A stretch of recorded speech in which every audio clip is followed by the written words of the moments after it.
Está veloz más bien. Muy bien. Voy a compartir pantalla y les voy a pedir, por favor, que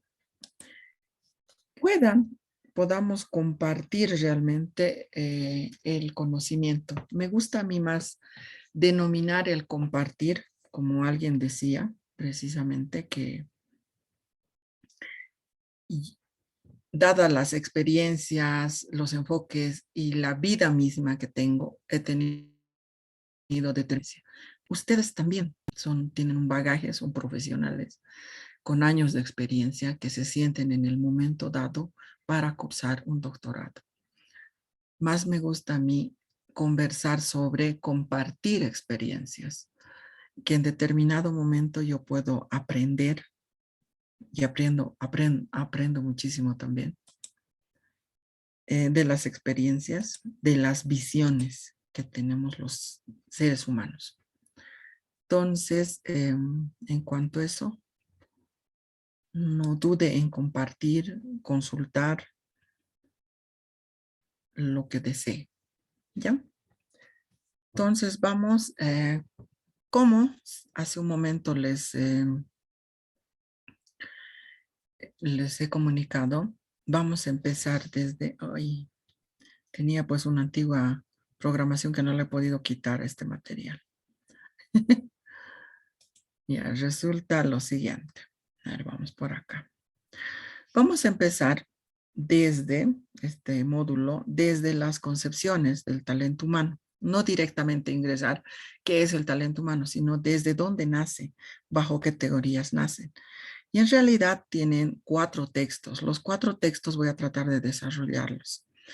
Las diapositivas tienen una relación muy directa con los textos de avance que ustedes van a poder ver. ¿Ya? El contenido de esta primera unidad, que está también reflejado en el primer texto, es 11 puntos que espero desarrollar el día de hoy. Si no, continuaríamos la siguiente sesión.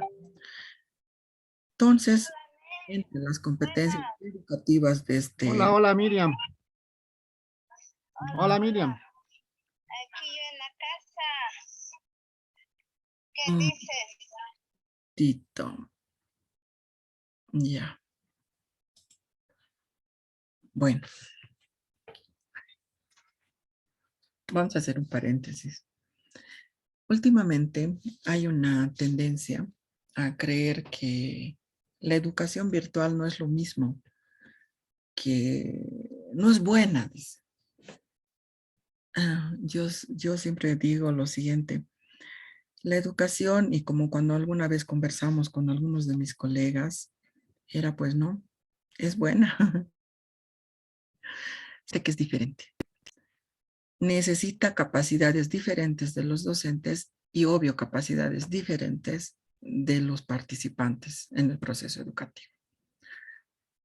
No quiere decir que encendamos el celular y nos vayamos a hacer otras actividades. Así no va a funcionar. Es como si entrarías a la clase, vi un PM. El profesor dice, enciendan sus celulares. ¿Cómo el profesor no va a entender que estoy trabajando? Dice. Yo me pongo a pensar, si estarías en una clase presencial, ¿en ese momento estarías trabajando? No, ¿verdad? ¿Y por qué crees que con lo virtual podrías? No. Necesita una independencia, una autoformación la educación virtual. Tiene un alto grado donde los docentes solamente guías. Lamentablemente no podemos trabajar en ese nivel porque todavía no hay muchas veces esa madurez de asumir ese proceso de autoformación. Y es por eso que no funciona. En otros países sí creo que han logrado que funcione, porque son otras culturas, tienen otro tipo de valores. Eso también tiene que ver mucho con el talento humano. Hay culturas que decimos que tenemos ciertos valores o que tenemos que utilizar ciertos valores que en la realidad apreciamos los contrarios. Ejemplo, nos han enseñado que robar es malo y siempre lo repetimos, en el marco legal está mal. Pero lo felicitamos al colega que ingresó a trabajar y que roba y que tiene mucho éxito porque es corrupto. Lo aplaudimos, le decimos que vivo, y en realidad es que nosotros valoramos la corrupción, pero nos mentimos a nosotros mismos y decimos es malo cuando nos preguntan. Pero muchos de nosotros ya quisiéramos estar en ese lugar para ser corruptos. Y esa es la dualidad ética y ontológica que algún día también, si gustan, y en otra sesión podríamos conversar. Eso también existe. A eso me refiero con los valores, no los valores. Seamos buenos amigos, buenos compañeros. No, en la vida real no hay eso. Es todo lo contrario, ¿no? Así que la cultura, nuestra cultura como poblaciones, valora precisamente todo lo contrario. Valora la competencia, lijar el piso, les decimos, ¿no? Eso más bien valora. Hay una doble moral, les decía. No, no es doble moral, simplemente que tenemos, de acuerdo a la posverdad, nosotros queremos, y para nosotros mismos, ¿no? Nos suena feo, mejor decir que es lo contrario, que valoramos lo contrario, pero no nuestro accionar no siempre está condecido con eso. Y eso es lo que pasa con lo virtual también. Bueno, veremos las competencias educativas. Al terminar la unidad, se intenta, a veces se logra. Voy a poner todo mi interés en lograr y les voy a pedir que me acompañen también en esto. Determinar la evolución teórica y paradigmática de la administración de recursos humanos, que es de donde nace la gestión de talento humano. Cotejar la administración de recursos humanos con un enfoque de gestión de talento humano. Aplicar la planificación estratégica de la gestión humana desde los enfoques de la gestión del talento humano. A veces simplificamos solamente en talentos, pero no vemos desde dónde nace, para qué nace y por qué nace, que es lo que tenemos que ver en este módulo.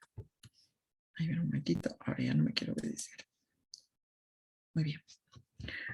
Empezamos con lo siguiente. Las organizaciones siempre han sido influenciadas por su entorno. De hecho, toda organización, vamos a considerar en este módulo al menos organización a toda empresa, ya sea pública, privada, mixta, a toda ese conglomerado organizado de seres humanos que tiene una meta en común. Algunas que serán comerciales y otras que serán de gestión pública y otras que serán de otro tipo de gestión. Las organizaciones fueron influenciadas por su entorno. ¿Por qué? Porque no hay organización que no sea que no pueda ser influenciada. De hecho, la problemática del COVID, ese problema que hemos tenido de la pandemia y el COVID, ha influenciado directamente a las organizaciones. Y ha influenciado de tal manera que ha ingresado la tecnología en varios de esos aspectos.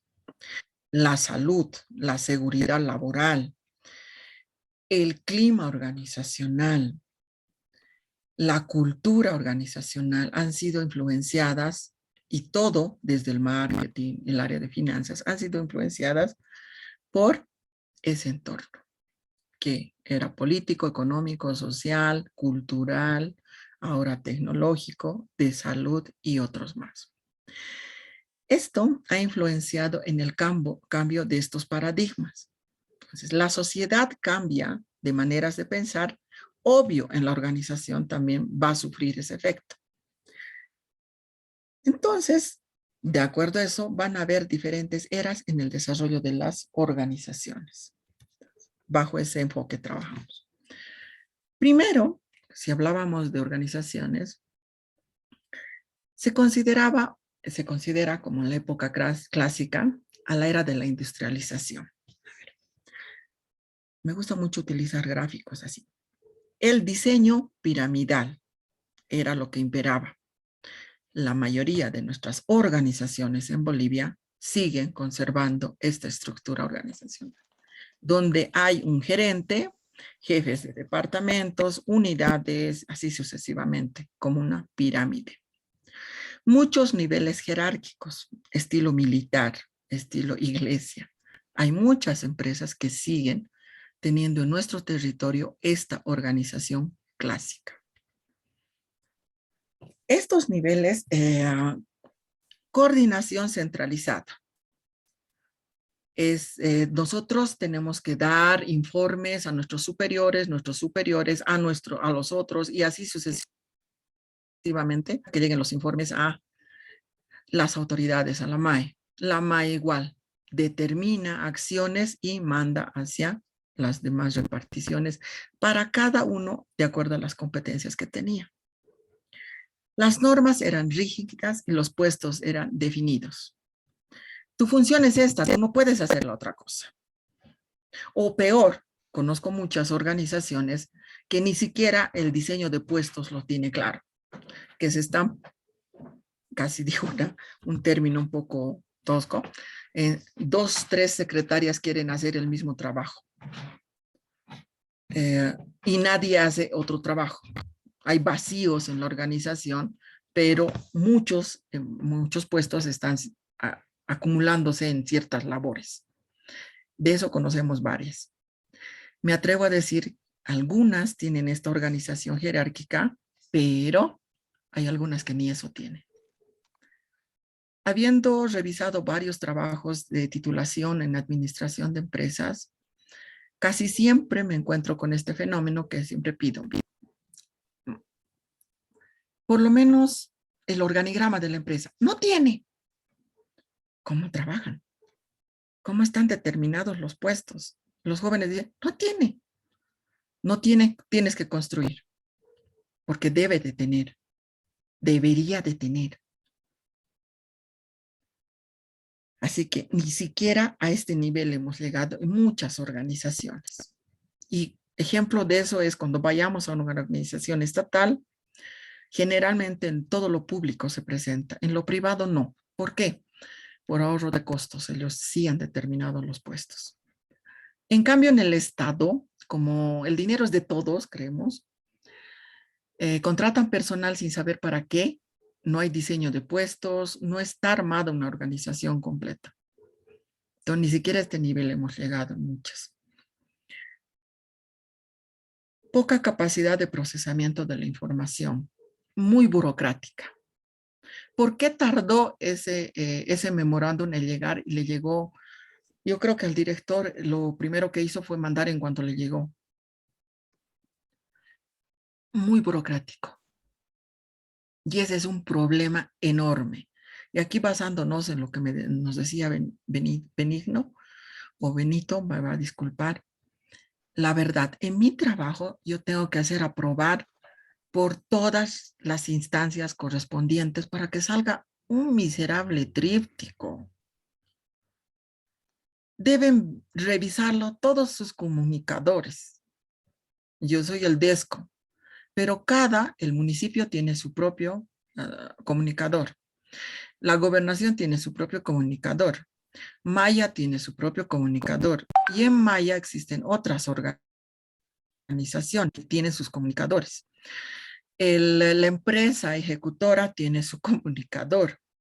La empresa conectora tiene su propio comunicador.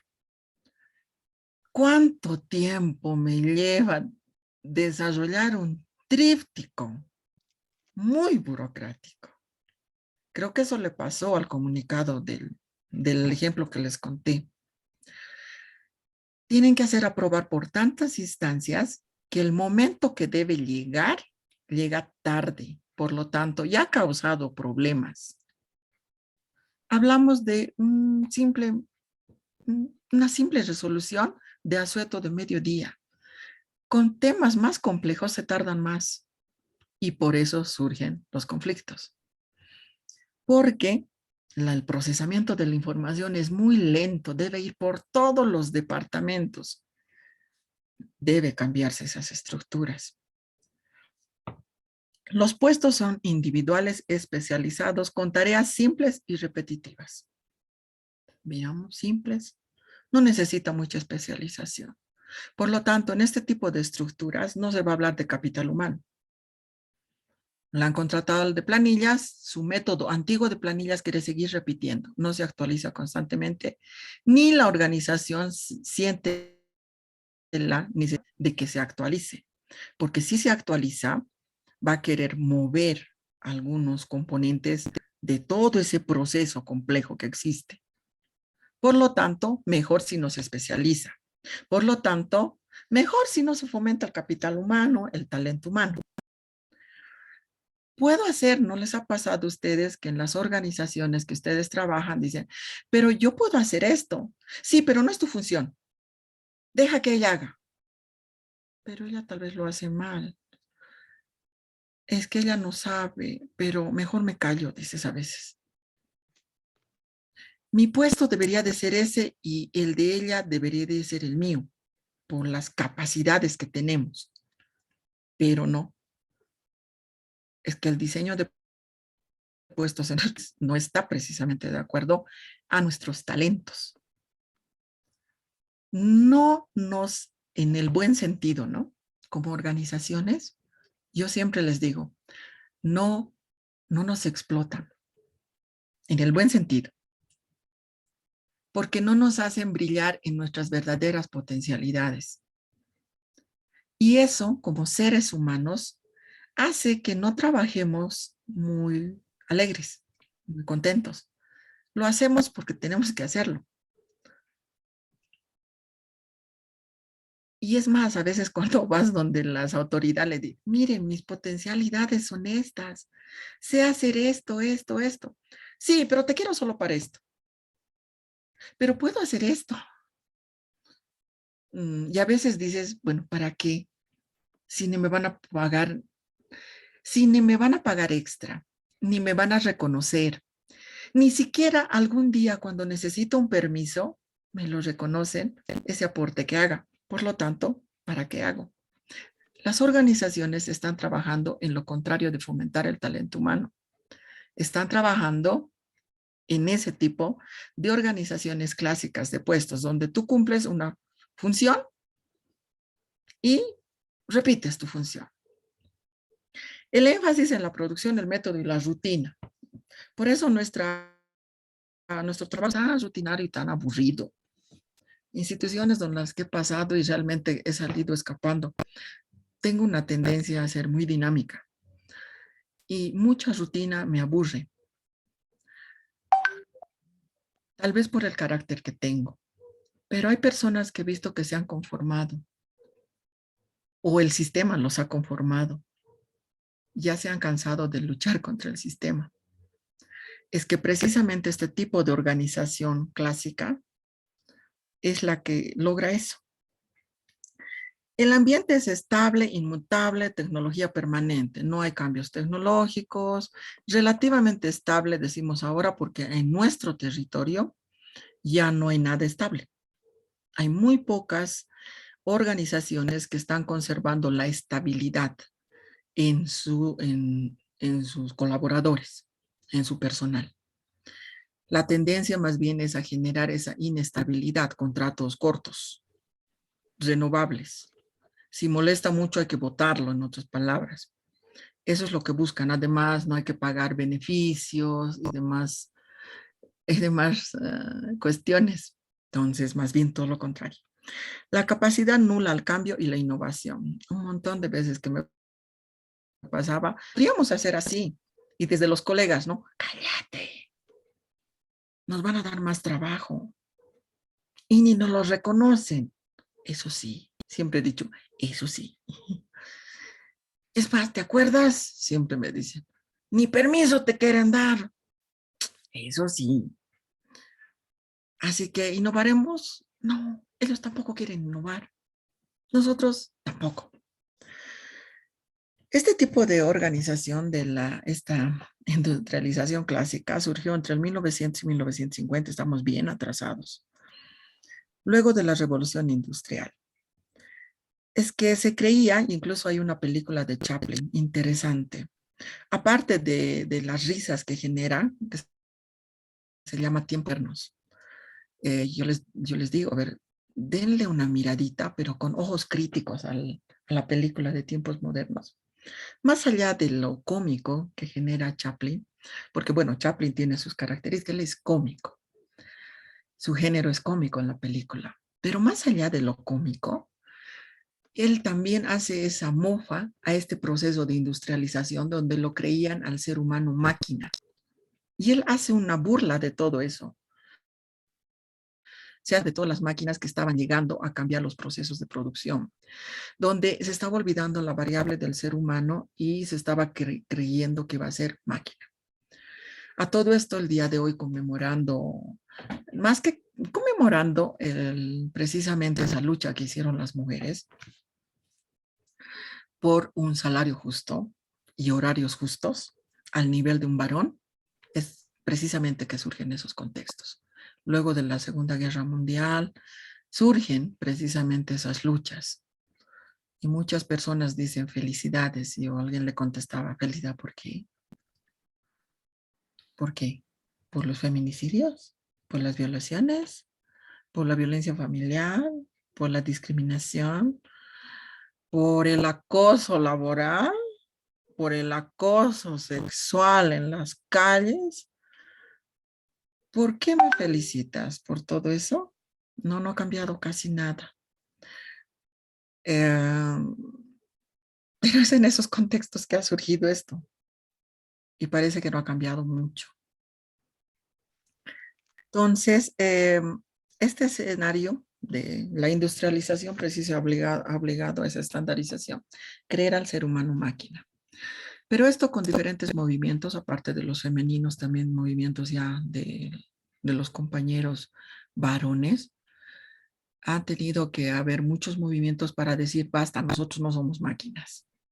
Y han surgido lo que posteriormente se llama otras teorías en administración, que es la teoría de las relaciones humanas, que es la que va a ser la que gesta los inicios de lo que se llama hoy gestión del talento humano.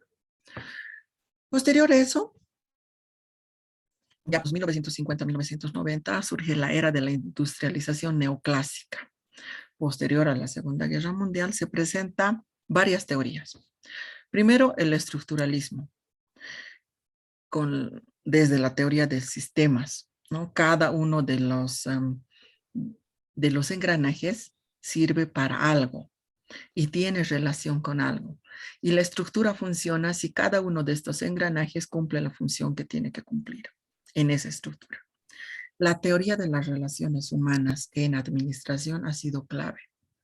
Esta teoría nace porque es un pedido que le hacen a la universidad que en Houghton, es el experimento, es bien interesante ese experimento, les piden a la universidad de que hagan la investigación de cuál es la razón para que esta empresa que producía bombillas eléctricas no esté produciendo de la manera adecuada. O sea, tenía una visión bien industrial, la producción. ¿Por qué no están produciendo? Tienen que producir.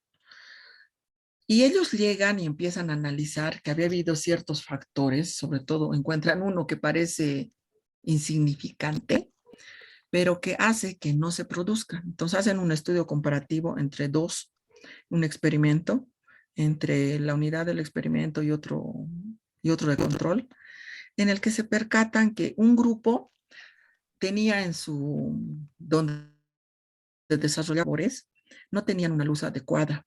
Por lo tanto, su producción era más baja. Comparativamente, el otro tenía una luz adecuada y su producción era mayor. Entonces, ha sido el primer hallazgo que ellos encuentran, que los seres humanos, cuando nos sentimos cómodos y en ambientes gratos, producimos mejor. Y la tendencia de muchas empresas es precisamente a lo contrario, ¿no? En nuestro contexto. Todo lo contrario quieren hacer, o sea, te quieren dar lo peor, bien chiquitas, hay oficinas, el mismo posgrado de la UPEA. A mí me da mucha pena las personas que trabajan en la oficina del posgrado de la UPEA. Ha terminado siendo pequeñita. Nuestro emblemático, que lo construimos porque yo soy cuasi fundadora de la UPEA, que a lo largo soñábamos con un edificio estilo monobloc de la UNSA, Y bueno, pues logramos solamente con financiamiento, logramos el emblemático. Pero lo que habíamos visto en algunas oficinas resultó siendo muy pequeño en la vida real. Entonces, donde trabajan las personas que algún día ustedes tal vez vayan a hacer algún trámite o algo, es realmente son dos oficinas bien pequeñitas y las personas que trabajan en esas unidades realmente están tan saturadas, es un poco más, no tienen ni espacio para caminar entre los documentos, el mobiliario y una serie de cosas que tienen, pero ya no hay más lugar tampoco. Entonces, a mí me da muchísima pena las dos oficinas donde está posgrado y hay otras unidades que les han dado a las otras que más bien les han ayudado, que le ha colaborado en posgrado, pero esas dos donde está el director de posgrado realmente son, incluyendo la oficina del director, está bien saturada de espacio. Eso hace que las personas se sientan no muy felices. Cuando no te sientes cómodo, quieres volar. Me quiero ir. Estoy esperando marcar la tarjeta. Me quiero ir. Pero si el ambiente es grato, si sientes que inclusive en tu trabajo eres más feliz que en tu casa, es quedar haciendo horas extra. Esa parte no entienden muchas instituciones. Proveen espacios no muy agradables, oscuros, estrechos, sin mucha ventilación ahora que necesitamos ventilación. Y es lo mismo de Houghton. No están produciendo bien, no van a producir bien. Si las condiciones no están dadas, eso es lo que sacó lo primero. El primer resultado que sacó ese experimento de Houghton, el ser humano necesita condiciones agradables para desarrollar su labor, para que explote su talento después. Pero por lo menos necesitas condiciones agradables para quererte quedar. Si no les dan, proporcionan condiciones agradables, quieres escapar. Y eso es uno de los primeros hallazgos que crea el experimento de Houghton. Y el segundo es que descubren los liderazgos. Alguien nos hablaba del liderazgo. Descubrieron que también los líderes apoyaban muchísimo. El grupo, el otro que tenía iluminación, tenía líderes muy buenos, versus el otro grupo tenía líderes que no eran ni o sea, ni existía el liderazgo. Entonces, ese era otro factor donde el ser humano ya no es un engranaje de producción, sino es una persona que siente, que tiene emociones y que sus emociones condicionan su producción. Esa es la teoría de las relaciones humanas. Esa va a ser la que va a dar inicio a empezar a ver al ser humano en la administración, ya como persona, no como una parte, un equipo del engranaje, una máquina más, sino un ser humano. Teorías del comportamiento, toda la psicología, psicología del comportamiento, comportamiento organizacional, la teoría de sistemas, obvio, si hablamos de estructuras, obvio, tiene que existir la teoría de sistemas. Las teorías de las contingencias. Los seres humanos, de acuerdo a diferentes momentos, actuamos de diferente manera. De acuerdo a las contingencias, a qué sucede. Si hay peligro, nos cuidamos. Si no hay peligro, nos relajamos. Depende del momento, las contingencias. Las innovaciones del conocimiento que también se han dado mucho por esta época en diferentes áreas. Todas esas teorías han hecho que precisamente surja ya el empezar a hablar de otro tipo de teorías. Se intentaron nuevos modelos de estructura diferentes para incentivar la innovación y la adaptación a estas condiciones cambiantes, ¿no? Todas estas teorías y empezaron a ensayar nuevos modelos de diseño organizacional y dentro de esa surgió el diseño matricial.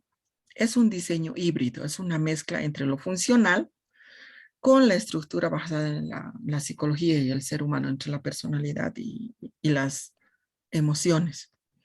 La coordinación está descentralizada con doble subordinación a la autoridad funcional. ya por el diseño matricial, ya no era tan lineal como tan jerárquico. Las normas son dobles de interacción en puestos y los puestos son cambiantes e innovadores ya.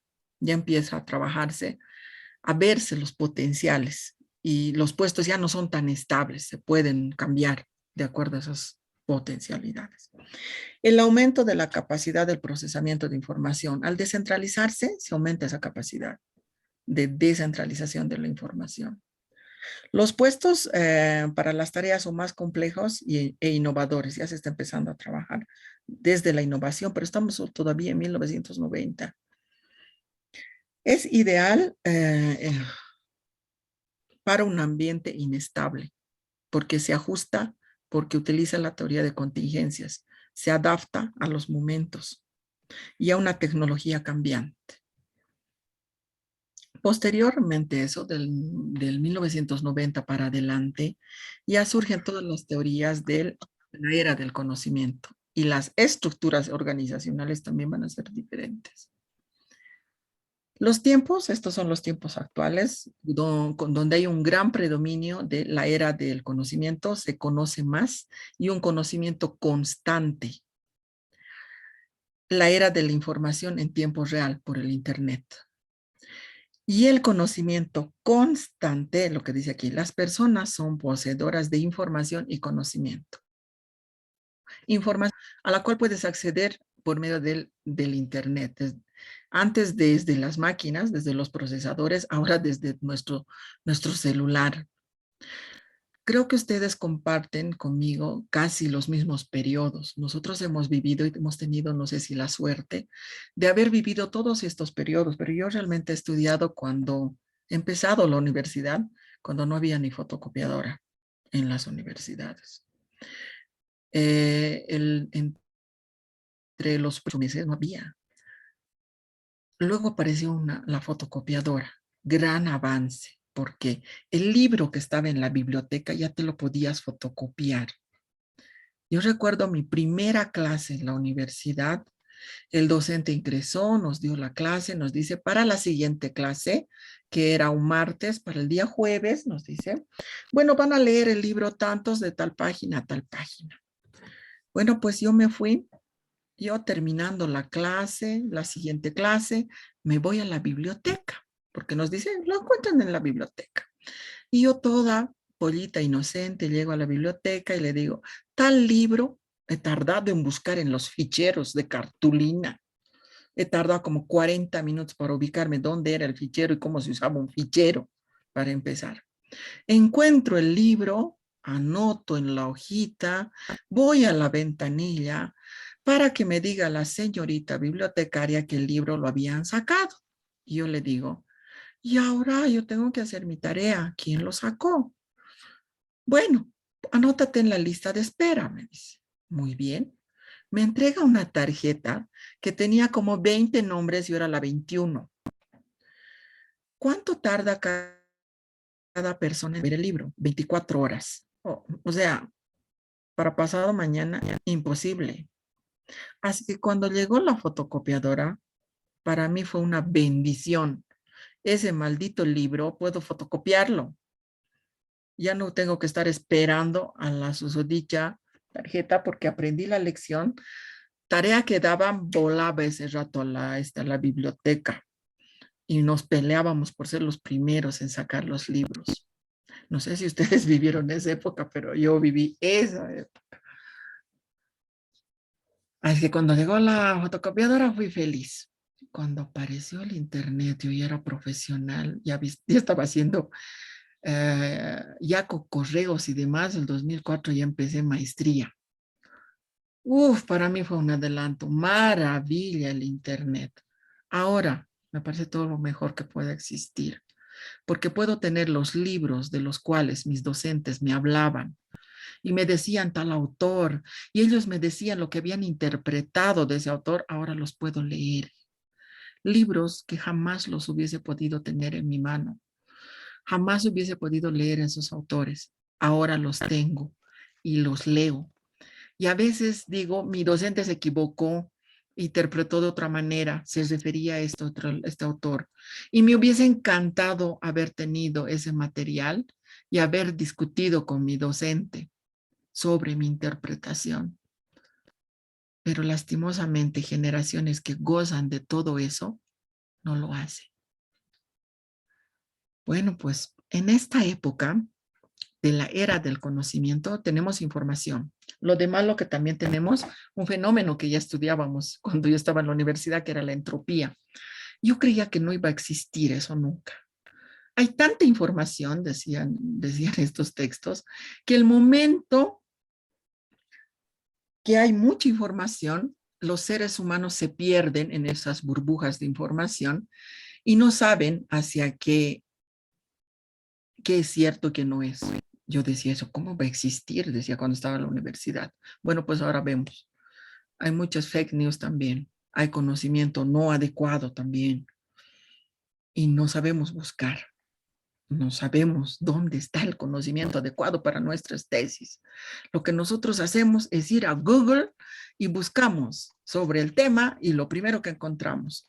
Y resulta que ahí está información no adecuada. Así que deberíamos de ir a los repositorios.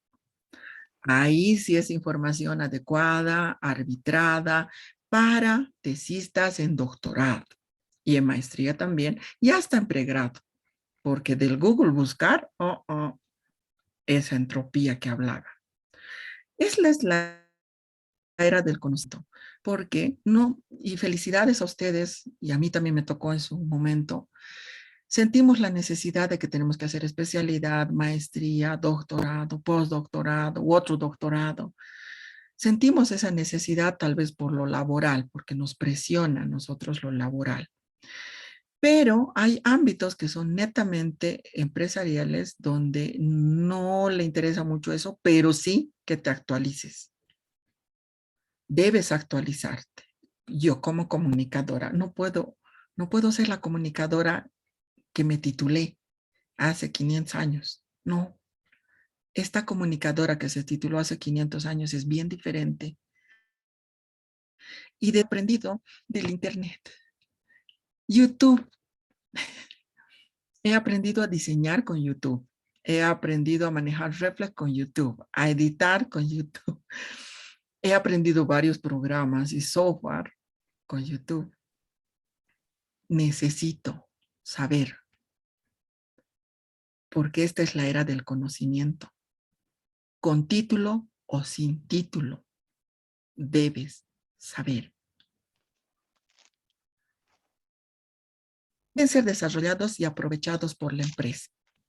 A las instituciones en las cuales trabajo, en algunas, le estoy diciendo, oye, aprovecha mi potencial. Sé manejar tecnología para investigación. Puedo enseñar eso. Aprovéchame. Algunos no me entienden. Un año llevo con campaña. El doctor Callata me entendió en una y aprovechó en una ocasión. Ahora me costó harto hacerles entender en mi carrera, pero estoy llevando todo un paquete de tecnología para investigadores. Recién me han entendido. ¿Entiendes? Eso sé, quiero enseñar. ¿Y ustedes quieren que enseñe y ustedes cobrar? ¿Cómo es? Parecería simple, ¿no? ¿Quién no va a querer? Diría. No, pues he llevado en esa mi cruzada y muchos no me entendían. Han habido directores que no me han entendido. No aprovechan su capital humano, les digo. No me aprovechas. Yo podría enseñar estas otras cosas, pero no me aprovechas. Precisamente no aprovechan el capital humano que tienen. Yo sé que ustedes también tienen varias potencialidades, pero que no aprovechan sus autoridades máximas. En esta época, en esta era del conocimiento, el diseño orgánico es diferente. Es más en círculo. No sé si se fijan en el grafiquito. Hemos pasado de un gráfico piramidal, hemos pasado a otro gráfico matricial que es descentralizado por unidades. Estamos pasando a otro gráfico que es en círculo. donde cada cuadradito es un nodo, viene de la teoría de nodos, ¿no? Es un funcionario, un participante, un colaborador se llama en talento humano, no se le llama empleado. Es alguien que participa, que colabora con la empresa.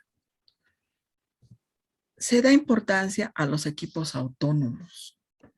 Eso es bien difícil también que entiendan. Hace un momento he hablado de la autonomía. Es que hay también colaboradores que no entienden la autonomía.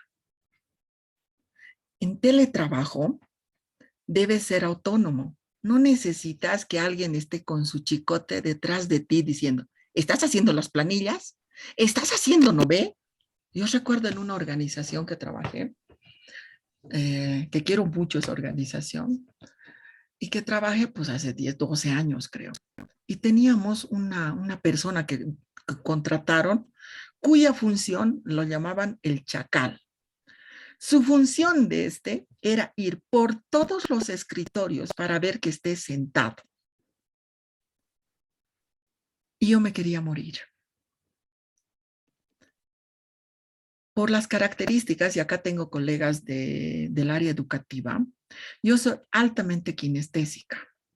Me muero si me hace sentar en un escritorio. Me estreso y me enfermo. Pero soy muy productiva.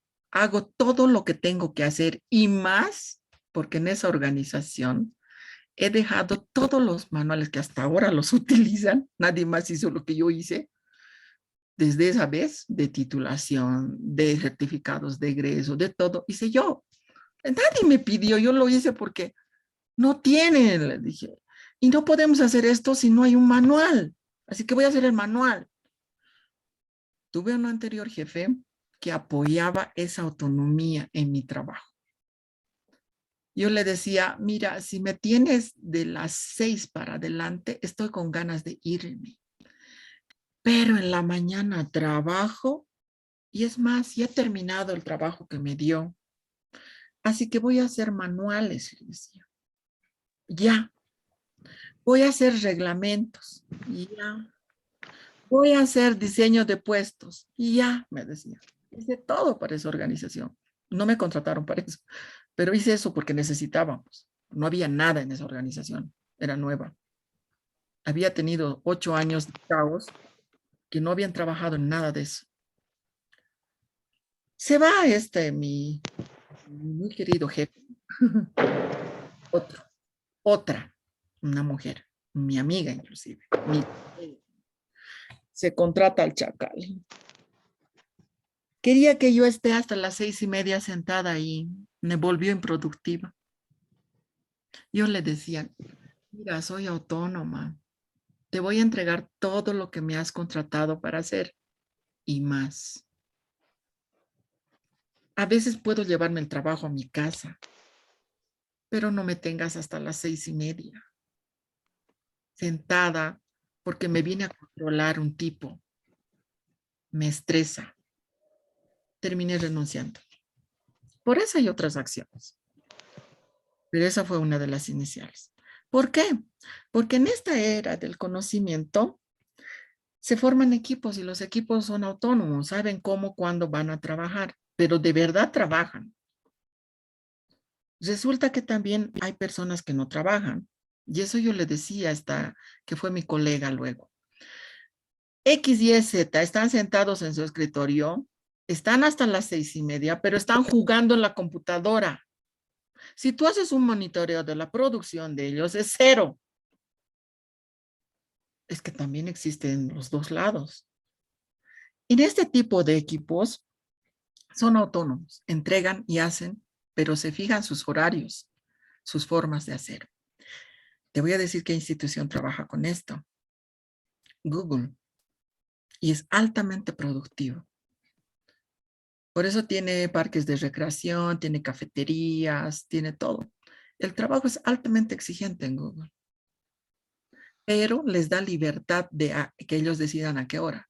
Estoy saturado. En realidad, los procesos creativos, cuando uno está cansado, no se presentan. No se presentan. Y eso saben mis colegas de educación. Si estás cansado, no, imposible, en vano te estás quedando. No, descansa. Por lo tanto, Google tiene lugares donde pueden ir a dormir. Ah, no, yo quiero descansar jugando. Listo, tiene lugares donde venir a jugar. Luego es autónomo, dice, bueno, ya me he despejado, un cafecito y volvemos a trabajar. No necesita un chacal con chicote detrás. ¿Estás ahora? ¿Estás en? No, no necesita Google. Pero también su equipo es diferente. Por eso tampoco los controla. Este tipo de equipos es así. Ah, pues ahí explotan los talentos. Si no te obligan, si te tratan re bien. Vamos a ver, no sé si creo que tengo en estas diapositivas los ambientes de Google. Parece un parque de diversiones, desde los colores. Te da ganas, ¿no? Interesante. A mí me hubiese gustado porque a mí me gustan lugares llamativos. Porque ha habido organizaciones que desde la pintura, yo, ay, sus muebles cafés, ay, su pintura de tal color, ay, me siento oprimida. Por eso les tengo mucha pena a mis colegas, a las personas que traen posgrado. Medio oscuro, de tanto que está lleno con documentos. Yo los miro y digo, realmente, si yo trabajase aquí, me escaparía. Y si tendría que aguantar porque necesito el sueldo, bajaría mi rendimiento. Uh, son autónomos y ya no en divisiones o departamentos. Ya se forman otro tipo de equipos. Ese concepto también de equipo para las colegas que trabajan.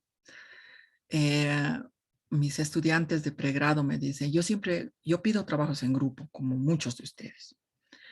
Yo a ellos les digo, pero mis trabajos de grupo, les digo, les voy a explicar. A mí me gustan, van a armar grupos, pero no son grupos, les digo. Son trabajo en equipo. Porque los comunicadores trabajamos en equipo, no trabajamos en grupo, trabajamos en equipo. Y me miran los jovencitos. ¿Y cuál es la diferencia? Me dice. El trabajo en equipo potencializa los talentos. Empezamos por ahí. ¿Cómo es el clásico trabajo de grupo?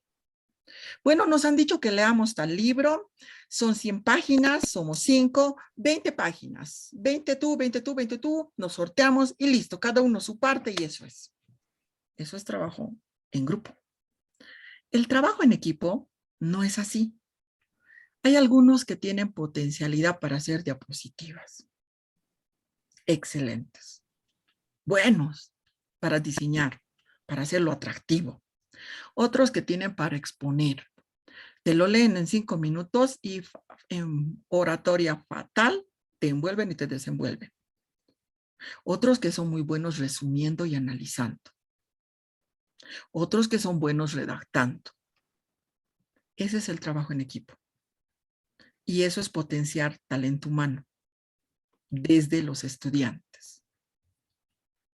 Yo trabajo en las asignaturas que trabajo de mi especialidad, de mi carrera acá abajo, precisamente son eso. Les digo, foto, no pueden trabajar foto ustedes si no hay equipo. Necesitas desde logística, manejo de luces, manejo de cámaras, modelos, la creación del material. Algunos son muy buenos guionistas, pero son pésimos fotógrafos. Y algunos muy buenos fotógrafos y pésimos guionistas. Así que trabajan en equipo.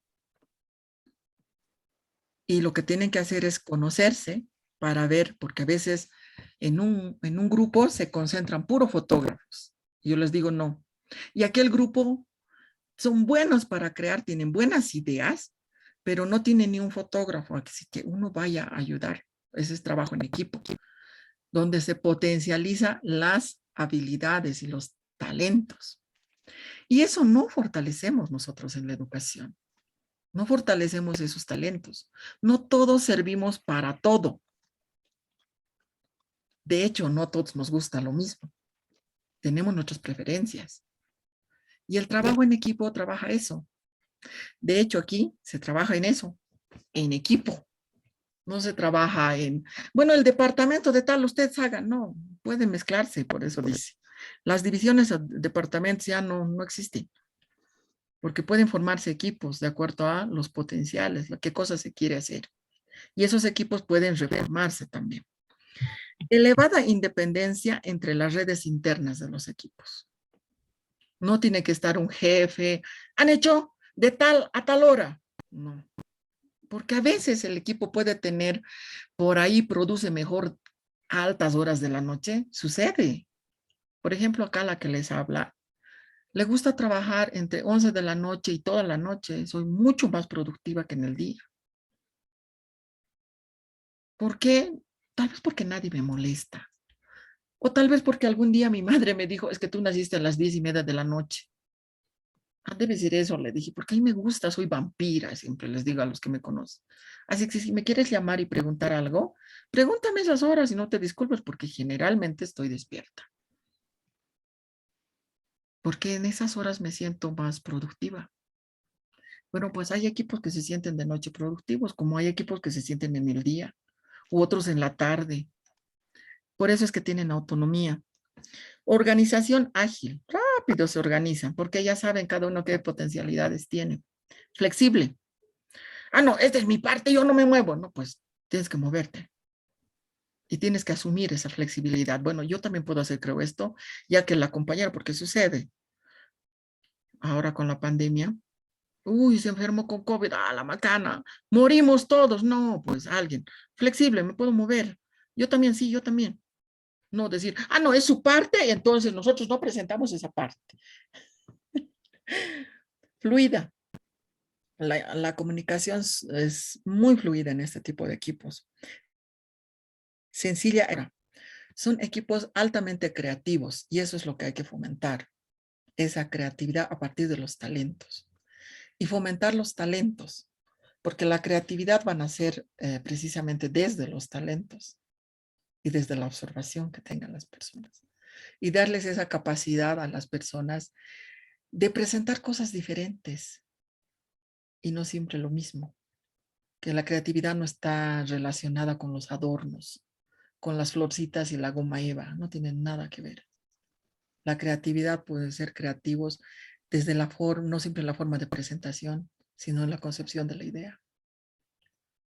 Si va a haber esa capacidad de que a uno lo potencien en cuanto a sus talentos, va a surgir esos procesos innovadores. Intensa interacción por el medio de puestos autodefinidos y cambiantes. No, yo voy a hacer esto, no te preocupes, yo me encargo de eso. Y cambiantes. La siguiente puedo hacer eso, también no hay problemas. Porque cada uno de acuerdo a sus potencialidades. Aquí es la palabra clave es potencialidad. Y en la educación, así eso tenemos que trabajar, ya que tengo personas en la educación y este es doctorado en educación. Trabajar en equipo, no en grupo. Entonces, mis estudiantes dicen, no es lo mismo, no es lo mismo. No es lo mismo, porque todos son diferentes. Empieza a descubrir a tu compañero cuál es su potencial. Todos tenemos potencialidades. También tenemos debilidades.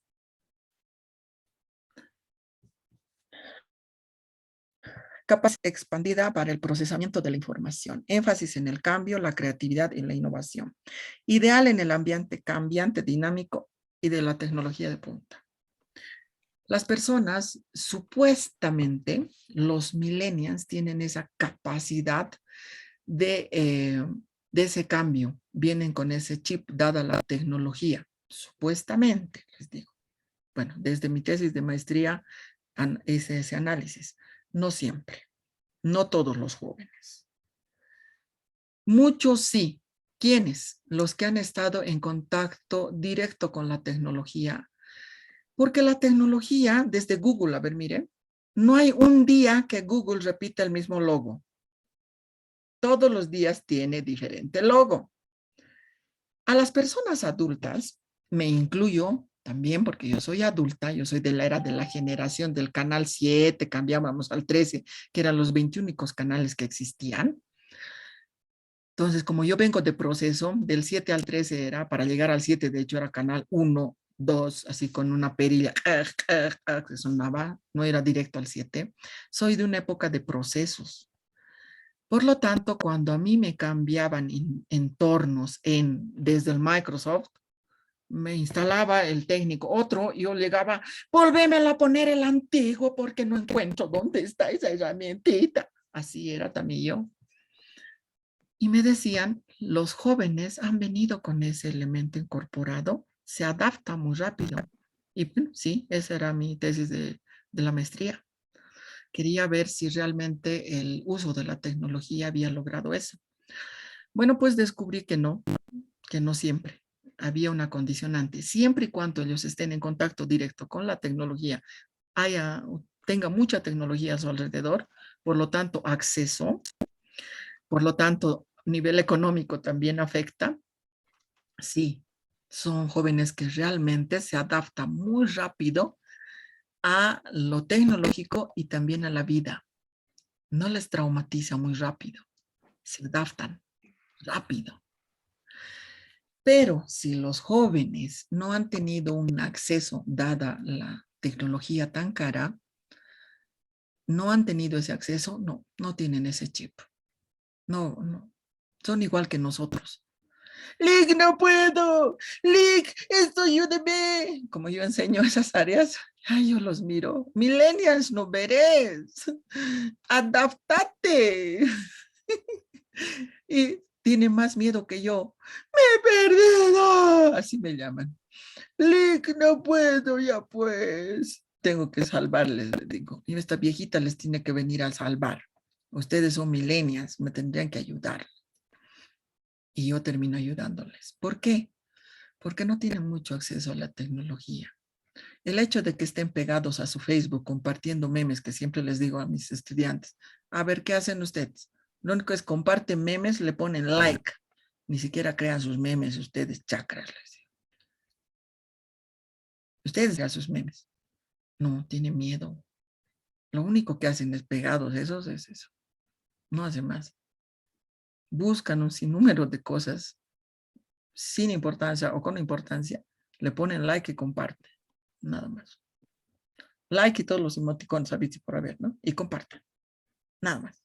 No hacen más. Ahora, esa condicionante varía. Sí. Entonces, eso hay que tomar en cuenta también. La organización es bien diferente. Equipos bien dinámicos. En ese ambiente es donde va a florecer precisamente lo que es, perdón, ahí tengo esta que viene de mi grabación.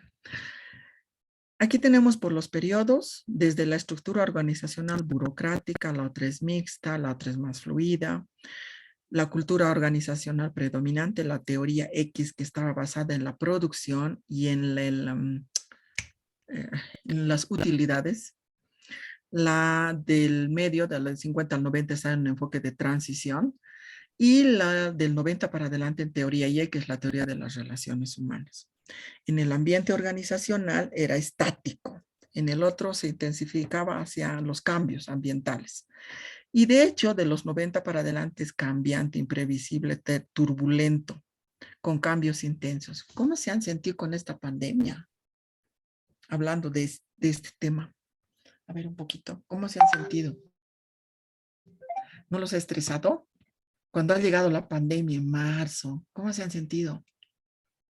No sabíamos qué iba a pasar, ¿no? ¿Y cómo se han sentido en su función laboral? A mí me daba pena. Primero estaba tranquila porque nos dijeron que, bueno, te van a pagar. Ah, yo dije, por lo menos me van a pagar. Pero esto de que a mí me retribuya mi salario, no va a ser eterno, decía.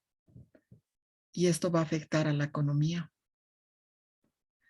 Y cuando tengamos que trabajar o no nos recontratarán o dirán que ya no hay dinero, esa inestabilidad me puso fatal.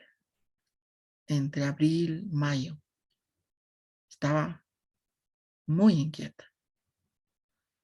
En una universidad que trabajo acá abajo, me llamaron como estoy relacionada con la tecnología, me llamaron para dar cursos a docentes, a mis colegas.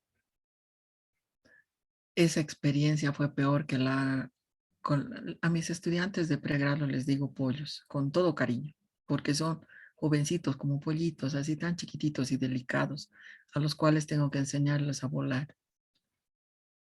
Trabajar con mis colegas enseñando tecnología me hizo llorar. Personas de mi edad y mayores que yo.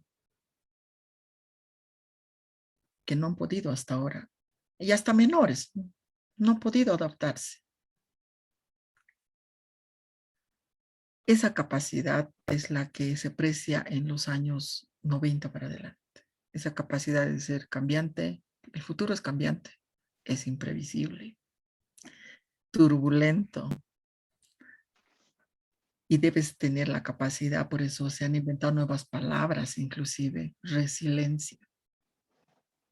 Tienes que ser resiliente, adaptarte a los cambios. Estas son las nuevas características que deben tener el personal en el siglo XXI. Autoaprendizaje, autodisciplina, autocontrol, trabajo en equipo, resiliente, adaptable. Ese es el nuevo entorno laboral. Y hacia ahí tenemos que ir. Nosotros que venimos de otro entorno, muy contrario a ese, que venimos de los antiguos. Las formas de lidiar con las personas son diferentes. Personas los primeros eran ensambladores, les recuerdo, ¿no? Tiempos modernos, es clásica esa película, véanla, y realmente se ve a las personas como máquinas, y Chaplin se mofa precisamente de toda esa visión que se tenía en la industria en esa época. Las personas entre el 50 y el 90 eran recursos en la organización, por eso se llamaba Departamento de Recursos Humanos, se llamaba. Lo que importaba eran los objetivos de la organización y descentralizar para cumplir esos objetivos. Pero ya del 90 para adelante, las personas son seres humanos, son proactivos. Otra característica del personal en la nueva era, proactividad. Que no hagas solo lo que te piden, sino más de lo que te piden.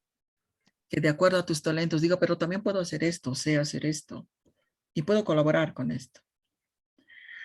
E inteligentes que deben ser impulsados.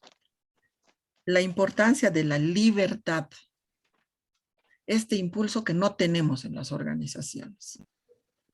Queremos estudiar, alguien me decía al principio, es que el trabajo, se supone que nos estamos capacitando, deberían de dejarnos salir antes, pero en la vida real eso se presenta. No, tienes que debatirte entre correr a tu doctorado, tu maestría y demás, y estar ni media uno ni media el otro. Pero es que nuestras instituciones no quieren, no priorizan nuestra capacitación, no nos impulsan. Así pues a nadie le va a dar ganas, dices. La importancia de la libertad, porque cada uno tiene procesos de aprendizaje y de creación diferentes. Somos seres únicos, por eso somos tan diferentes. Y el comportamiento hacia la motivación, que tampoco existe. Del factor productivo a el copartícipe organizacional. Primero, la visión productiva, personas como recursos, a ver personas como socios, asociados. Por eso es que generalmente dentro de la visión de gestión del talento humano se denomina colaboradores, ya no se denomina empleados. Por eso es que muchos departamentos ya no se llaman departamento de recursos humanos, sino departamento del talento humano. Pero hay muchos que solo han cambiado el letrero, pero la visión sigue siendo la misma de 1900. En la verdad conozco varios así, solo el letrero han cambiado. Antes se veían las personas como empleados aislados en los puestos. Versus colaboradores agrupados en equipos. El trabajo en equipo ahora es un requisito, pero en equipo, no es en grupo. Peor todavía, que 2 trabajan y 4 lagartean. No, eso sí que es peor. Quiero entender que es que no le hemos encontrado a esos 4 las potencialidades. Quiero entender, pero también existen otros factores. Ya les dije al principio, ¿no? Los valores. Vivo, no he hecho nada y tengo nota, capoche, le decimos así, ¿verdad? Mira cómo los valores son. Eso están replicando esos jóvenes. Se camuflan, se aprovechan. Es que también nosotros al no revisar, al no ejecutar coevaluaciones, eso también. ¿Qué es coevaluación? A mí me dicen mis estudiantes. Entre ustedes se evalúan, pero no me van a colocar notas, sino qué hizo. Y al que no hizo nada, pues no le ponen vasito, se quedará. Y bueno, pues sentiré que no he trabajado en el equipo, ¿no? Y si el grupo tiene 10 sobre 10, él tendrá pues 0. Pero estaba yo en el grupo, pero ¿dónde está pues aquí tu coevaluación entre pares? Eso nos enseñaron, ¿verdad? En educación. Bueno, pues aplicaremos. En trabajo en equipo realmente tiene que aplicarse porque, bueno, hay esa mal llamada viveza criolla. Hasta nombre bonito le hemos puesto para que suene bonito, ¿no? El aprovechado, el flojo es el nombre correcto. Pero lo hemos llamado, pues suena feo, le hemos puesto viveza criolla, le hemos puesto para que suene bonito, porque lo valoramos. Decimos que ese vivo es ese chango, decimos. Horario rígido y establecido. En el otro, las metas son negociadas y compartidas. En el otro, el horario, lo que les dije, ¿no? El chacal, ay Dios, Dios mío. En el otro, las metas negociadas y compartidas. Dos autoridades que fueron mis jefes, yo, qué diferencia, decía. Con el otro, producí tanto en tan poco tiempo y con la otra, ay, dije, me voy, prefiero, porque así no. Y después nadie hizo nada más hasta ahora en esa oficina. Preocupación por normas y reglas. En el otro, por los resultados. En el otro, hay que cumplir el horario, aunque no hagamos nada, pero hay que cumplir el horario.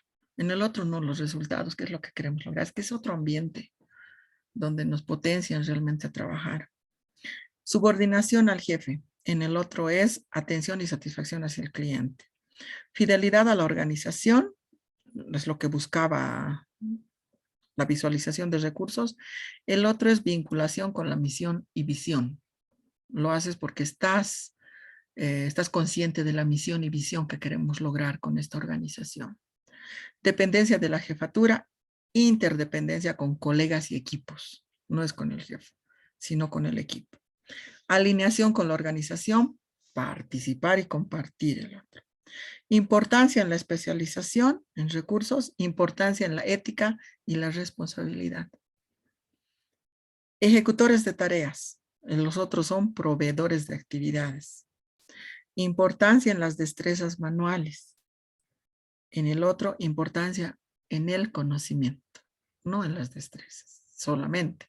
Obvio, con conocimiento llegan las destrezas también. Mano de obra. En el otro, inteligencia y talento. Son dos visiones bien diferentes. Ay, a ver. Ay, se me fue. Disciplinas que sustentan a la gestión humana. Indudable, como va a disculpar, realmente no sé si era Benigno o Benito, nos decía el liderazgo, sí, las teorías del liderazgo. Las del situacional y el funcional.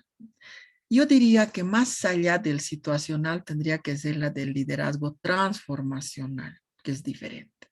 El liderazgo situacional trabaja, uno es líder cuando le toca asumir el liderazgo. Como que una vez puedo ser líder, en otra puedo ser parte del equipo. No siempre somos líderes. Depende la meta.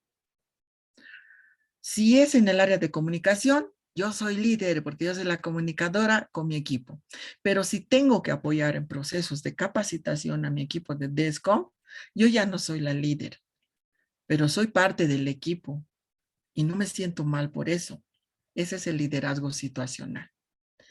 El liderazgo transformacional es diferente porque lo que busca es transformar al equipo, no solamente es trabajar en situaciones, sino transformar las realidades del grupo. Y vamos hacia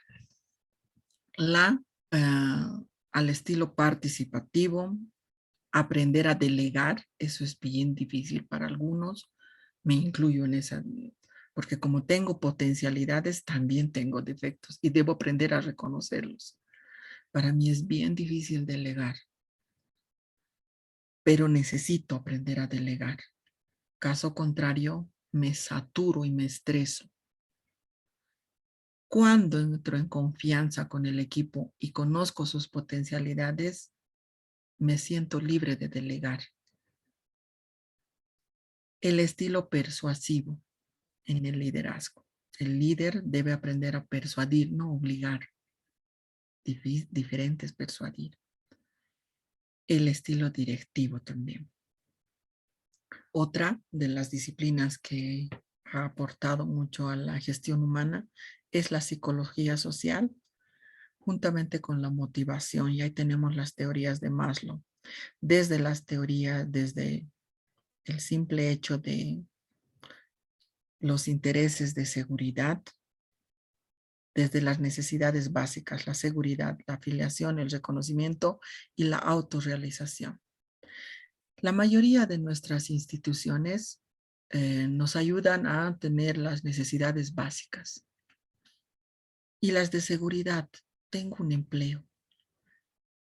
Casi nunca nos sentimos afiliados porque muchas organizaciones no nos dejan por las acciones que toman las autoridades o la misma organización. El reconocimiento, tan simple es reconocerte, tan simple es decir gracias por la colaboración, pero tan difícil en la vida real. Y de hecho, la autorrealización que necesitamos como seres humanos, de sentirnos útiles, de sentirnos importantes, de sentirnos que nosotros importamos y somos parte de esa organización, que nos sentimos parte de ella. Generalmente no nos hacen sentir así. Y estamos en nuestros trabajos, digo porque soy igual, en muchos estamos porque ni modo así. Necesito sobrevivir, necesito tener la seguridad de tener un salario, pero no nos dejan ni siquiera ser partícipes de la organización. Por lo tanto, difícil que en ese contexto se desarrolle el talento humano. Difícil, aunque sepas las teorías. No te dejan. Y hay muchas razones por las cuales no nos dejan. Cada uno de ustedes, yo sé que nos pueden exponer sus experiencias, gratas e ingratas, porque todos ustedes han tenido y han vivido estas situaciones. Las nuevas tendencias. Las nuevas tendencias van hacia influencia de las tecnologías que van a eliminar las fronteras, inclusive organizacionales. El mercado cosmopolita por la globalización. Este material lo he preparado precisamente justamente en pandemia y ahora se ha convertido en muchísimo más. Estamos trabajando otros niveles, pequeñas empresas que quieren llegar a vender sus productos y pueden hacerlo, pero también hay otros problemas culturales que tenemos de por medio. Nuevo poder económico de Asia, esa es la característica. La incapacidad de los gobiernos de controlar a sus países. Surge el tercer sector de funciones y alianzas. Empresas medianas y pequeñas pueden tener el mismo centro gravitacional. O sea, antes solamente podían exportar las empresas grandes. Eso se había visto en administración. Ahora no. Las pymes pueden exportar, las MIPES igual. Pero habiendo trabajado con algunas áreas recientemente, hay que todavía trabajar algunos elementos para que tengan nuestros emprendedores ese impulso. Y no va solamente desde el Estado, va desde el yo íntimo de nuestros empresarios. Hacer un catálogo para las MIPES me ha costado y no lo hice, no pude hacerlo. Yo decía, pero ¿cómo va a exponer sus productos si no muestra en catálogo? No, solo unas 2 fotos. Pero tiene que mostrar, no ha visto estas empresas, no ha visto Toto, que vende sus mochilas y no ha visto Zara, mire, muestran todos y todas las tallas de sus modelos. No, yo no. 1, 2 fotos, nada más. ¿Por qué? Había que entender por qué, porque hay una razón. Y la razón que daban era, se van a copiar mis modelos. Ah, bueno, pues en este país no tenemos derechos de propiedad intelectual. Sí, también en su parte tiene razón. Y el proceso creativo no tiene una autoría y no está penado. Y hablar de justicia en nuestro país, ahí mejor ya no nos metemos con eso. Si en otros ámbitos más complejos no fija jurisdicción, peor en derechos de autor. Con razón, el emprendedor no quiere hacer un catálogo. ¿Y cómo vamos a mostrar los productos si no quiere hacer un catálogo? ¿Cómo quiere exportar? ¿Cómo va a conocer la otra persona de la otra parte del mundo su producto? Si usted no quiere, es que se van a copiar mis ideas. Ay, también tiene razón a ratos, ¿no? Es bien complejo el tema. El tamaño corporativo deja de ser una ventaja competitiva. ¿Qué importa? La capacidad que tenga de crear toda una estrategia. Y la preocupación ecológica, esas son las tendencias. Vamos desde la era clásica, la era de la industrialización neoclásica, la era del conocimiento. Los cambios por los que ha transitado el manejo de recursos humanos, que es el resumen de lo que hemos visto hace un momentito. Desde considerar el departamento de personal que se llamaba en la época clásica, departamento de relaciones industriales, los llamaban otras, donde las personas eran mano de obra. En la era de la industrialización ya se llamaban departamentos de recursos humanos o departamentos de gestión del talento humano. Ya se empezaba a llamar. En la era del conocimiento ya no se llama departamento, ya se llama equipos de gestión del talento humano. Todavía no hemos llegado a eso, ni siquiera en nombre, en algunos departamentos de gestión del talento humano, así veo. Y cuando los veo trabajar, digo, igualito que el modelo anterior, nomás está, nada nuevo. Solamente el letrero de adelante cambió. Siguen sin priorizar los talentos, las individualidades, las potencialidades, todo lo anterior, ¿no? Las estructuras rígidas, el orden, la rutina, solo se sigue con eso mismo. Talento humano está determinado por, ahora sí estamos entrando a qué se considera talento humano. Por el conocimiento. Se trata del saber, es el resultado de aprender a aprender. Hay que aprender a emprender, a aprender. Mis estudiantes toman un seminario que se da en mi carrera que se llama Nuevas Tecnologías. Pues lo primero que usted tiene que aprender es que no hay otra educación más rápida, aunque no tengan certificados, que es aprender por internet. Tienes que aprender a aprender. Y tu aprendizaje debe ser autónomo, disciplinado, donde solamente los docentes vamos a ser tu guía. ¿Por qué guía? Para que no te pierdas en la entropía de la información y busques lo que no debes. Que las personas buscan lo que no deben y no buscan lo que deben. Y los docentes solamente seríamos guías. O sea, te estás perdiendo, no, eso no sirve ese material, busca este otro. Este estará bien, sí, ese, pero relacionado con este, solamente eso sería, haríamos los docentes en esta era. Por lo tanto, hay que enseñarles a aprender, porque el capital intelectual, que es lo que maneja talento humano, busca un constante aprendizaje, constante, y no solamente universitario, sino de herramientas prácticas, constante. En este momento se está generando nuevo conocimiento. Eso ya se debe aprender. De forma continua. Dado que el conocimiento es la herramienta más valiosa en el siglo XXI. Habilidad.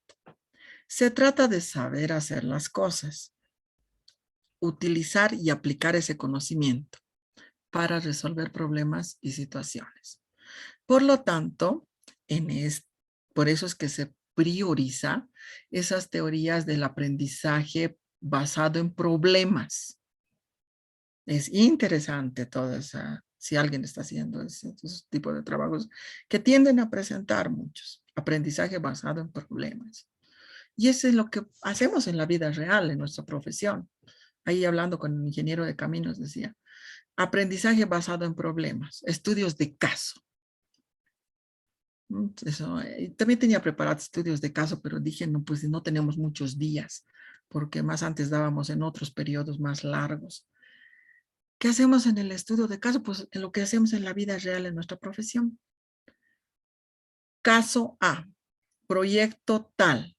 Este es el contexto político, social, económico. La empresa está ubicada así.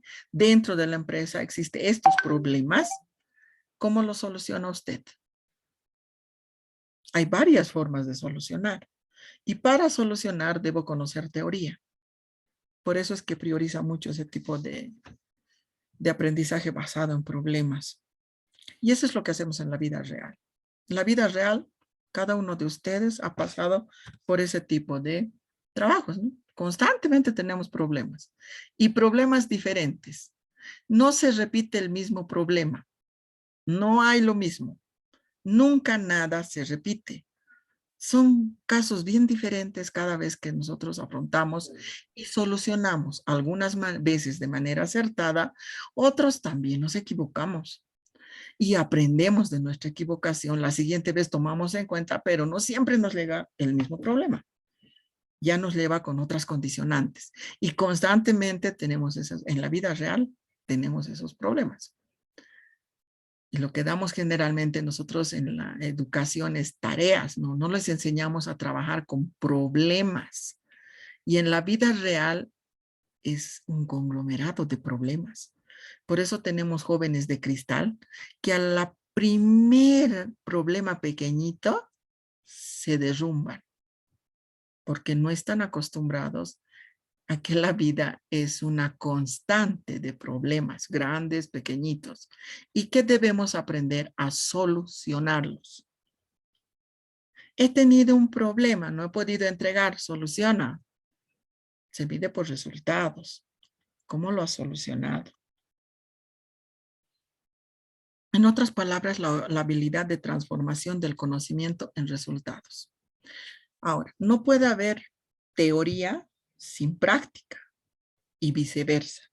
No puede haber práctica sin teoría, porque la teoría nos da las luces de cómo podemos solucionar esos problemas.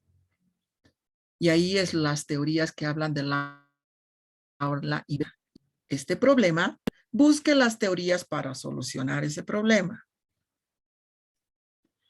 Juicio. Se trata de saber analizar la situación y el contexto, saber obtener datos, información, tener un espíritu crítico, juzgar los hechos, ponderar con equilibrio, definir prioridades. Algunas personas dirían sentido común. A ver, el sentido común, vi hace unos años un post, un meme que decía, el sentido común dejó de existir, decía. Y cada vez que oigo cada caso, digo, el sentido común dejó realmente de existir. ¿Cómo, como madre, se me ocurre ir a hacer una caminata a un lugar que necesita guía especializado? ¿Cómo se me ocurre llevarlo a mi hijo que no tiene experiencia en estas caminatas, sin un mapa, sin un guía, sin la indumentaria necesaria? O sea, ¿cómo puede ser posible eso? Sentido común, como dice algún allegado en mi familia. Ni siquiera es lógica, dice sentido común. Cuestiones de sentido común. Y muchas veces digo, sentido común aplica sentido común, que es más abajo que la lógica. Pero ni el sentido común existe, peor la lógica. Y en las organizaciones se necesita que tengamos esa capacidad de analizar. Y las estrategias tienen mucho de ese análisis. La solución que demos a ese problema tiene mucho que ver con el análisis que hagamos de la problemática. Muchos se enfocan en los síntomas y no en el problema. Analiza bien el problema. No ese es el problema de muchas situaciones. Están viendo la pus. Quieren curar la pus. Ese es el síntoma. ¿Por qué se debe esa pus? No quieren llegar, no llegan, porque no tienen esta capacidad de juicio. Debemos enseñar a aplicar esa capacidad estratégica del juicio. Y en esto podemos aplicar juegos, eso sí, ya que les gusta jugar, ya pues jugaremos. Analice la situación. Damas chinas. A mí me enseñaron a jugar damas chinas. Para ganar y llegar a la meta había varios caminos. Debía aprender cuál de los caminos, tomando en cuenta a los otros jugadores que tenían la misma meta. Y entonces uno empieza a analizar y decir, por este lado, por este, nos equivocamos. Volvemos a empezar y a ver esa capacidad crítica. Ajedrez. Hay algunos juegos también que pueden servirles para eso. Hay de todo juegos, por si acaso. Pero no hay esa capacidad crítica y estratégica. Y la vida es eso. Les voy a dar otro ejemplo. Les he dicho el de la PUS. Bueno, les voy a dar otro ejemplo de errores estratégicos en comunicación, ya que esa es mi área. Por cuestiones políticas y de poder, hay dos partidos en una gobernación. Es una historia, les voy a contar y ustedes van a encontrar el caso, seguro. Dos partidos, dos fuerzas. Una que ganó y la otra que, como dice el príncipe, quiere ser el dueño del reino, del trono. Bueno, hay que mirarlo al rey y hay que herirlo o matarlo al rey. Bueno, ¿cómo? Hay que destronarlo. Bueno, pues le tenemos que espiar todo. Y resulta que a este rey de esa gobernación se le ocurrió echarse su farra. Ah, fácil. Cámaras, todo, traeremos. Lo quieren destronar.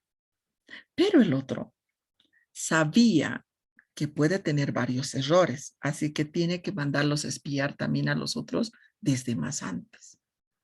Ya tenía información, pero ¿para qué soltar la bomba? Si algún día algo me hacen, yo suelto la bomba. Resulta que lanza eso, al día siguiente, la otra bomba, que se había gestado hace 8 meses atrás. Hasta ahí, ese problema te llegaba al equipo de comunicación. Nosotros tenemos que ser muy estratégicos en comunicación. La mayoría de mis colegas no son muy estratégicos. Te llega la bomba, a tu jefa le han pescado en chape pleno. ¿Qué haces? Varias salidas. Debes encontrar la correcta. Bueno, se le ocurrió o al comunicador o a su asesor o a la misma concejal, se le ocurrió salir a la palestra y decir, era un jueguito, a la botella yo estaba jugando. Todo lo que habías preparado para destronar al rey se cayó por pedazos y tú quedaste más trasquilada. Porque le hicieron más memes diciendo que en comadres, que bla, bla, bla, ustedes. No hay juicio, sentido común. No todas las veces debes salir a hablar y hacer conferencia de prensa. Hay que saber cuándo y cuidar con mucho cuidado qué vas a decir. Ese discurso debe ser preparado de manera muy delicada si lo vas a hacer. Porque puede ser un boomerang. Falla de juicio. En talento humano se aprecia esa capacidad de saber analizar la situación y el contexto. No hay que actuar hormonalmente. Yo salgo, y que siempre soy soltera. ¿Y qué? Sí, tú eres soltera, pero no. Y esto era entre dos. Mira todo el contexto. Mira todo el tablero de ajedrez. Tú estabas queriendo fungir como reina. Te han hecho jaque mate. No hay juicio. Actitud. Se trata de saber hacer que ocurra. La actitud emprendedora permite alcanzar, superar las metas. Los valores. La actitud son los valores. Y tenemos varios problemas de actitud en nuestro contexto. Al principio he empezado con eso. Hablamos, no nos gusta decir la verdad y no nos gusta que nos digan la verdad. Por eso incluso como sociedad hemos inventado nombres raritos a las cosas, para no decir el nombre correcto. Por eso le decimos viveza criolla, por eso les digo. ¿Cuál viveza criolla? Aprovechado, ladrón, flojo. ¿Cuál viveza criolla? Ese nombre suena bonito, viveza criolla, pero en la realidad oculta otros tipos de elementos. Y nosotros como cultura estamos preciando, dados los factores y contextos políticos, sociales, económicos también. Deriva también de que no hay trabajo, es indudable. Pero las actitudes y los valores también han cambiado en esta nueva era. El capital humano, a las personas en este tipo de empresas ya se les llama capital humano. Tener ese tipo de persona que tenga conocimientos, que tenga habilidad, que tenga esa capacidad de análisis estratégico, el juicio y actitudes correctas, se convierte en capital humano. Determinado por los talentos que tiene esta persona y por el contexto, en qué momento son útiles esos talentos. Y el capital intelectual es que se precia en este talento humano, no se puede ver, no es tangible. Pero este capital humano, al tener talentos, tiene un capital intelectual. Las personas tienen talentos. Ay, ya me pasé en la hora. Vamos a terminar con esta diapositiva. Las personas tienen personalidad diferente, inteligencia, cada uno tenemos diferente. No es más ni menos, somos diferentes. Actitudes y experiencias, competencias, habilidades, creatividad, innovación y responsabilidad. Eso hace nuestros talentos. Esto con una arquitectura organizacional de división del trabajo, de políticas, prácticas administrativas, de la misma organización de los grupos de trabajo, más la cultura organizacional, que es los modos de pensar, los valores, la ética que tiene la organización, que puede proveer la adaptación y la satisfacción, más los estilos de gestión, cómo se arma el liderazgo, la descentralización del poder, la toma de decisiones. No siempre la MAE debe tomar decisiones. Pero es bien difícil delegar, van a decir. Confía en tu talento humano, pero también debes dar muestras de conocer, de hecho, los talentos de tus colaboradores, la confianza en nuestras personas. Todo eso es lo que forma el talento humano en la organización. Y creo que con esto terminamos por el día de hoy. No sé si tengo algún comentario o sugerencia. Ya no nos falta poquito para la siguiente.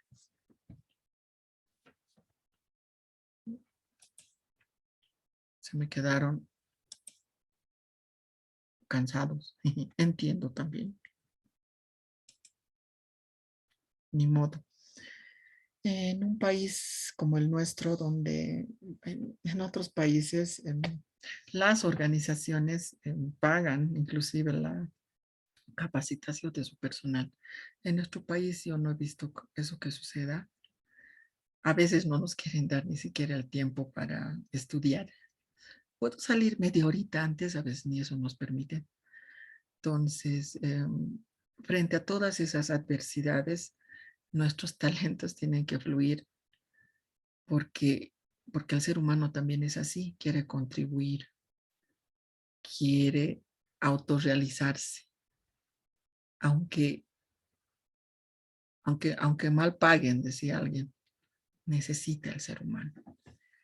Frente a todas esas adversidades, bueno, pues es lo que nosotros vivimos. No sé si es que tengo algún